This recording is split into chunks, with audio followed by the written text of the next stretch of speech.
My classification is reading comprehension and orthopedically impaired. I'm classified as multiply disabled. My classification is autism. Mathematical computation. My classification is mild cognitive impairment. I have ADHD and I have a learning disability. I have a specific learning disability within reading comprehension. ADHD, OCD, Tourette syndrome, Asperger's syndrome, ODD. Autism is basically a disability that prevents you from being social. Attention deficit hyperactive disorder, that's ADHD. And what that means to me is that I have trouble sitting down and focusing, and I'm too hyper, I can't sit down. It means that I'm unique from other people. I work hard to overcome the disabilities. Tourette syndrome, I tic a lot, and usually my biggest tic is just shaking my head. So it's one of the reasons I grew out my hair. Other than the fact that I look pretty cool with it. I can't do word problems, and the numbers just mess me up. I just can't. No. It would take someone 20 minutes to do an assignment. It would take me 40 minutes. The oppositional defiance disorder. When people tell me to do something, I tend to want to do what they don't want me to do, just because I'm me. It's hard for me to comprehend. For me, reading problems. I learn at a slower pace and it takes me a little more time to do things, but I still get the job done. I am an honest, kind, and gentle person that is trying to, help people. The real me is like, I'm very sociable, I'm kind, I'm polite, I'm honest, I'm willing to help others. I'm like trying to get out there and help them. What I am truly is that I'm an excellent filmmaker, and I'm just a good person to be around. The real me is just a music-loving kid who just likes to do anything with music. I love teaching kids, so I volunteer at my district's middle school. The real me is I'm a very humorous friend. I'm very understanding. It's easy for me to make friends. I'm very cooperative. I'm friendly. The real me that people may not see in school is that I'm a very caring and trustworthy person, that I care about the community. The real me is a blue-eyed, blonde, 18-year-old girl who just loves everyone, loves to be outgoing and friendly. The real me is I volunteer at the fire department. I volunteer at the first aid. I work at a senior living, but I am a great person and I am very trustworthy, honest, and I'm a great person to be around. I got involved with the Pediatric Hydrocephalus Foundation and their walkathons, and there was also a support group, a teen support group that I got involved with, where I meet up with other teens with hydrocephalus, and we would talk about our experiences living with hydrocephalus. The hardest thing I've done is finding the right people that understand my disability. Being prejudged. Like, a lot of people, when they hear about my classification before they know me, they always think like I'm like some really different, weird kid. The hardest thing is the tests. When it comes down to a test, I go blank.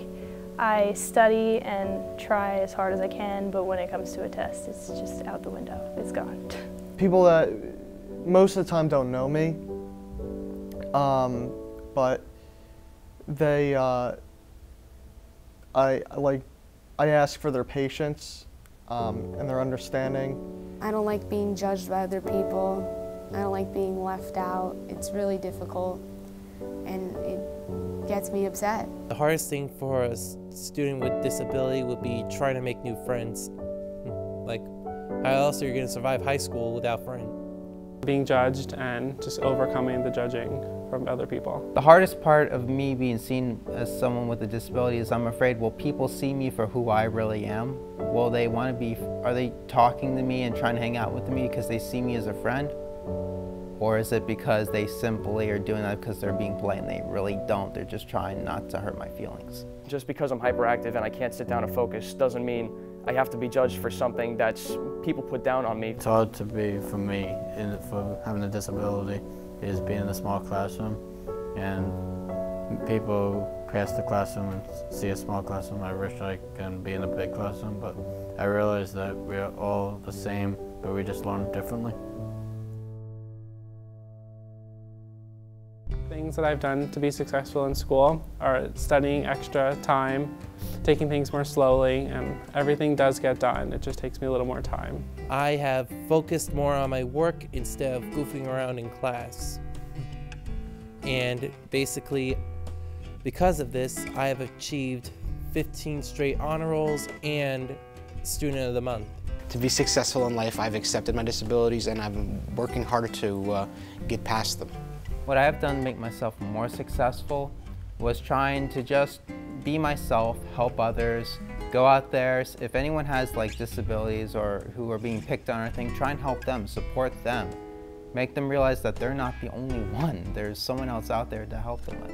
To be successful in school, I've stayed after school with my teachers, I've asked for study guides, and I've studied every way possible. Every year I would meet with my teachers before school started, and I would explain my situation. Ways I found to be successful is making a lot of friends, because even though I excel in certain things, then again, people don't excel in the ways that I do. So we pretty much focus on our strengths and weaknesses, and together as a team, you know, we can do stuff together. To be more successful, I go to my case manager, Miss Aptec, or my job coach.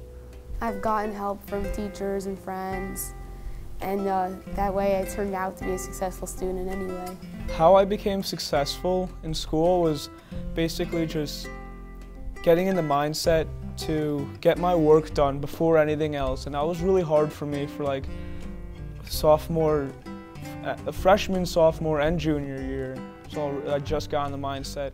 So I always wanted to goof around, and if you just get your work done first and then you goof around, you get none of that stress afterwards from having like late work.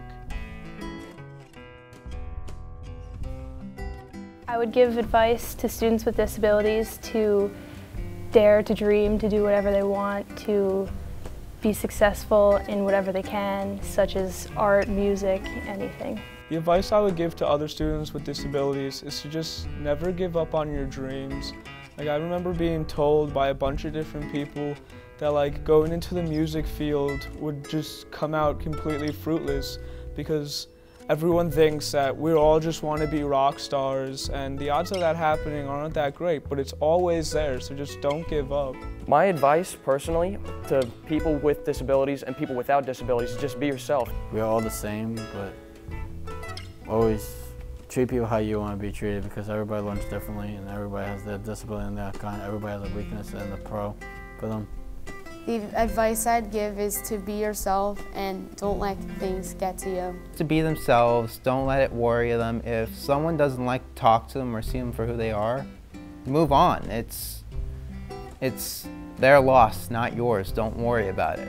Any advice to give to anyone else is to don't take anything too hard, don't overlook things, just run with it. I would say self-advocate. Don't be afraid of your disability. Don't try to hide it. Don't be embarrassed by it. Some advice I would give to other people is to accept your disability and embrace it. I would tell them to accept their disability and reach for the stars, you know, for their goal. I dared to be a firefighter. I dare to be a broadcaster. I dare to dream to own a place where kids, anyone can come and relax and have a nice hot cup of tea. I dared one day to become a art assistant in a high school one day. I dare to dance.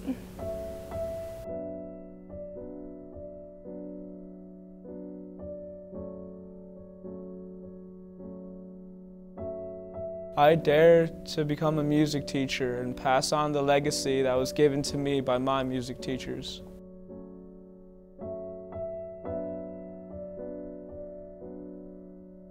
I dare to go to Capitol Hill and to promote hydrocephalus awareness. I dare to design. I dare to succeed and work hard in college in the next year. I dare to be myself, and I dare to film.